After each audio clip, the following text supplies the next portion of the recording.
Family court में आए दिन अजीबोगरीब मामले सामने आते रहते हैं, जिसकी सुनवाई होती है और जिसे सुनकर हम हैरान हो जाते हैं कि ऐसा मामला भी होता है।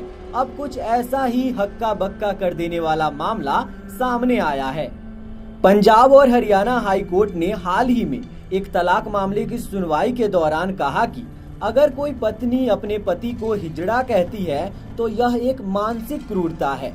जस्टिस सुधीर सिंह और जस्टिस सिंह बेदी की खंडपीठ तलाक के एक मामले की सुनवाई कर रही थी। इससे पहले 12 जुलाई को फैमिली कोर्ट ने पति के पक्ष में तलाक का फैसला सुनाया था। महिला की सास का आरोप था कि वह अपने पति को हिजड़ा कहती थी। फैसला सुनाते हुए बेंच ने कहा, फैमिली कोर्ट द्वारा दर्ज किए गए रिकॉर्ड और सुप्रीम कोर्ट के फैसलों को ध्यान में रखते हुए कहा जा सकता है कि महिला ने जो कुछ भी कहा वह क्रूरता है।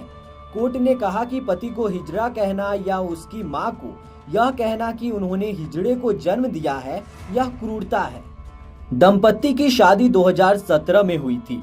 पति ने यह कहते हुए फैमिली कोर्ट में तलाक की याचिका डाली थी और कहा था कि उसकी पत्नी देर रात तक जागती है और फिर उनकी बीमार मां से नीचे से ऊपर बेडरूम में खाना भिजवाने को कहती है।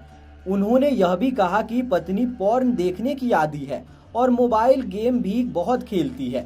पति ने आरोप लगाया था कि पत्नी देर तक सेक्स करने का दबाव डालती है और कहती है कि कम से कम 10 से 15 मिनट तक होना चाहिए और रोज रात करीब 3 बार शारीरिक संबंध बनाने के लिए जबरदस्ती करती है।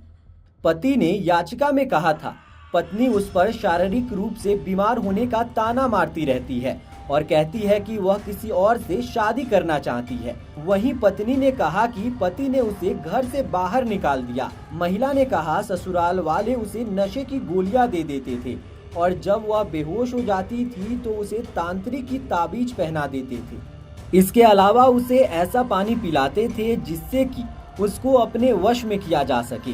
पत्नी ने कहा कि उसके पति और सास के बयान को ही फैमिली कोर्ट ने सही मान लिया है। हाई कोर्ट ने कहा कि पति और पत्नी पिछले 6 साल से अलग रह रहे हैं, वहीं उन दोनों को साथ लाना नामुमकिन है। ऐसे में पत्नी की अपील खारिज की जाती है और फैमिली कोर्ट का फैसला बरकरार रखा जाता है।